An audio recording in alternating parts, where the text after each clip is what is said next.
Speaker sir, सबसे पहले मैं आपका धन्यवाद करना चाहता हूं कि आपने मुझे लोकसभा में रीइंस्टेट किया।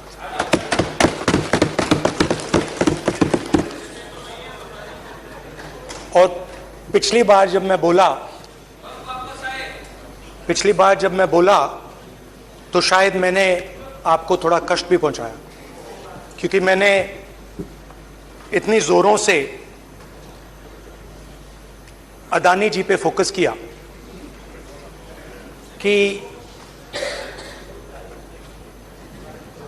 जो आपके सीनियर नेता हैं शायद उनको थोड़ा कष्ट हुआ। तो वो जो उनको कष्ट हुआ, हमेशा अदानी पे अभी भी कष्ट हो रहा है। वो जो कष्ट हुआ, अभी भी कष्ट हो रहा है। विषय पे आइए, विषय पे। अभी भी कष्ट हो रहा है, अभी भी कष्ट हो रहा है। ये देखिए, ये सारे नहीं मगर सुनिए तो वो जो कष्ट हुआ 1 2 3 4 5 उसका असर शायद आप पे भी थोड़ा हुआ। तो इसके लिए मैं आपसे माफी मांगता हूं, मगर मैंने सिर्फ सच्चाई रखी थी। मगर आज जो मेरे बीजेपी के मित्र हैं, आज आपको डरने की जरूरत नहीं है। डरो मत, क्योंकि आज जो मेरा भाषण है, डरो मत, और आप डरो मत।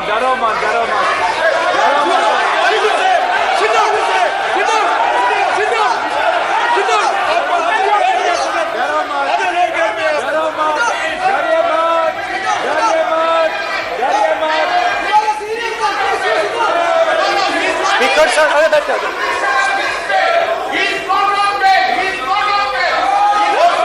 ब्रदर तो आज कोई घबराने की जरूरत नहीं है। आज मैं अपना भाषण, मेन जो भाषण है वो अदानी जी पे नहीं बोलने जा रहा हूं। आप छोड़िए, तो आप रिलैक्स कर सकते हैं, आप शांत रह सकते हैं, क्योंकि मेरा भाषण आज दूसरी डायरेक्शन में जा रहा है।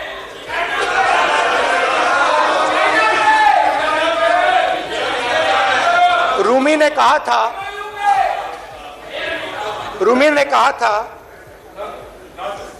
जो शब्द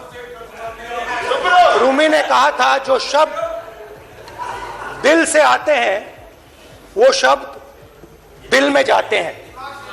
तो आज मैं दिमाग से नहीं बोलना चाह रहा हूं, मैं दिल से बोलना चाह रहा हूं।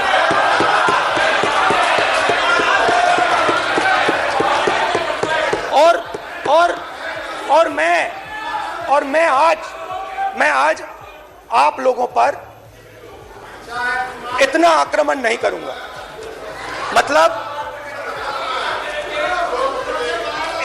एक दो गोले जरूर मारूंगा, मगर इतना नहीं मारूंगा। तो आप रिलैक्स कर सकते हैं। डरिए मत।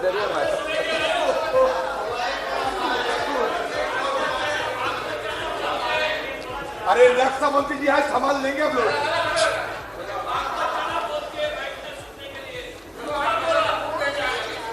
पिछले साल 130 दिन के लिए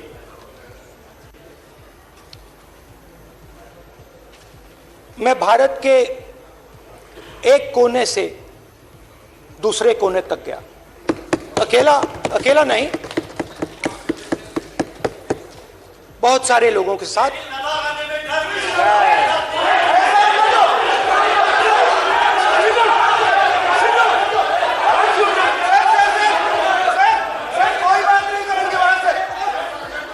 सर, ये हमारा टाइम खत्म करने का साजिश है।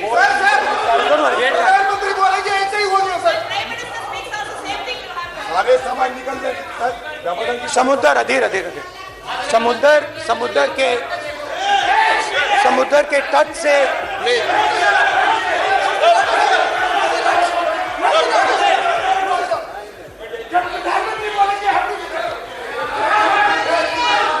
माननीय सदस्य प्लीज प्लीज ऐसे धमकाने का वाक्य मत बोलो यहाँ पे प्लीज। आप प्लीज। मैं समुद्र के तट से कश्मीर की बर्फीली पहाड़ी तक चला। नहीं, लद्दाख को मैंने नहीं छोड़ा। यात्रा अभी खत्म नहीं हुई है, यात्रा जारी है और जरूर लद्दाख आएंगे, घबराइए मत। बहुत सारे लोगों ने मुझसे पूछा यात्रा के दौरान, यात्रा के बाद कि राहुल तुम क्यों चल रहे हो, क्या तुम्हारा लक्ष्य क्या है, कन्याकुमारी से कश्मीर तक क्यों जा रहे हो। और जब वो मुझसे पूछते थे, शुरुआत में मेरे मुंह से जवाब नहीं निकलता।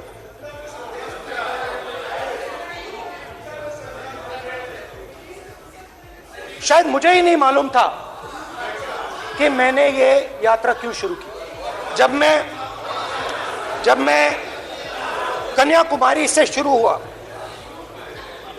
मैं सोच रहा था मैं हिंदुस्तान को देखना चाहता हूं, समझना चाहता हूं, लोगों के बीच में जाना चाहता हूं, मगर गहराई से मुझे मालूम नहीं था।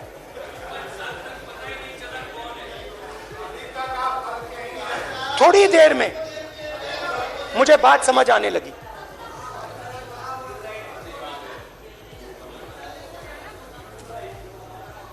जिस चीज से मुझे प्यार था, जिस चीज के लिए मैं मरने को तैयार हूं, जिस चीज के लिए मैं मोदी जी की जेलों में जाने को तैयार हूं, जिस चीज के लिए मैंने 10 साल हर रोज गाली खाई, उस चीज को मैं समझना चाहता था। ये है क्या जिसने मेरे दिल को इतनी। भाई आप रनिंग कमेंट्री बंद करो, नहीं तो हम भी चालू करेंगे। सुनने का जिस चीज ने मेरे दिल को इतनी मजबूती से पकड़ रखा था, उसको मैं समझना चाहता। शुरुआत में जैसे मैंने शुरू किया, सालों से मैं हर रोज 8-10 किलोमीटर दौड़ता हूं, तो मेरे दिमाग में था कि अगर मैं 10 किलोमीटर दौड़ सकता हूं तो 25 किलोमीटर चलने का क्या मतलब, कोई बड़ी बात नहीं। ये मैंने सोचा था। आज मैं उस भावना को देखूं तो वो अहंकार था कि मैं ये कर सकता हूं, ये कुछ नहीं है।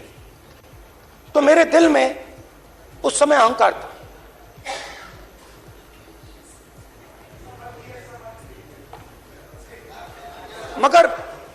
मगर भारत अहंकार को एकदम मिटा देता है, 1 सेकंड में मिटा देता है। तो हुआ क्या, 2-3 दिन में मेरे घुटने में दर्द शुरू हो गया। पुरानी इंजरी थी और जबरदस्त दर्द। हर रोज मैं उठूं और मेरे घुटने में दर्द, हर कदम में दर्द। तो पहले 2-3 दिनों में जो अहंकार था, जो मतलब भेड़िया जो निकला था, वो चींटी बन गई एकदम। जो हिंदुस्तान को अहंकार से देखने निकला था, वो पूरा का पूरा अहंकार गायब हो गया। और रोज मैं डर डर के चलूं कि क्या मैं कल चल पाऊंगा। ये मेरे दिल में डर था। और जब भी ये डर बढ़ता था, कहीं ना कहीं से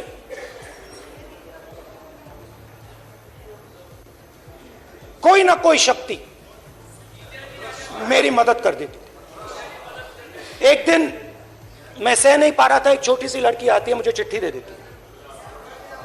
मैंने चिट्ठी खोली, 8 साल की थी, उसमें लिखा था, Rahul, I am walking with you, don't worry. उसने मेरे पैर में चोट देखी और उसने अपनी शक्ति मुझे दे दी। सिर्फ उसने नहीं,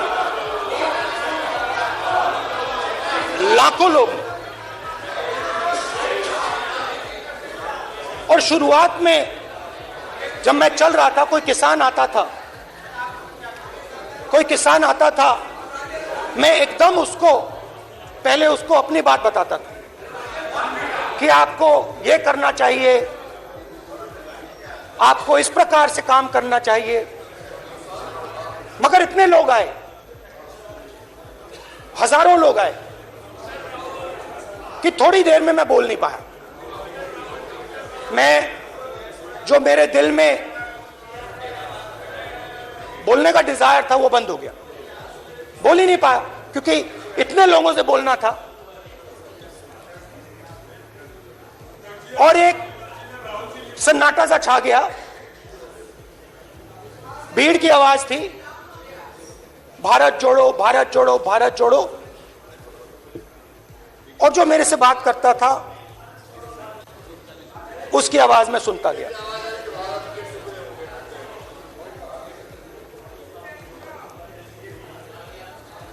हर रोज सुबह 6 बजे से रात 7-8 बजे तक आम आदमी, गरीब, अमीर, बिजनेसमैन, किसान, मजदूर, सबकी आवाज।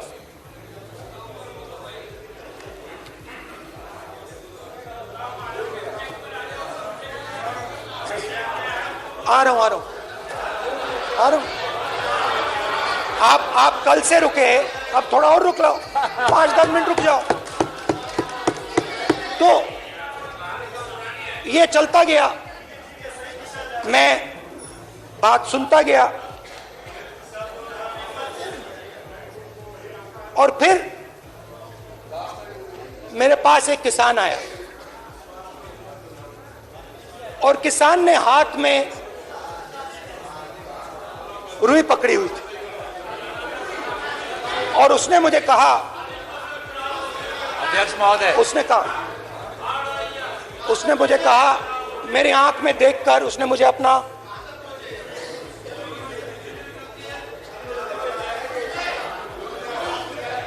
वो रुई का बंडल दिया, और उसने कहा, राहुल जी, यही बचा है मेरे खेत का यही बचा है, और कुछ बचा नहीं है। मैंने उससे, जो मैं नॉर्मली सवाल पूछता था, भैया आपको बीमा का पैसा मिला, वो पूछा।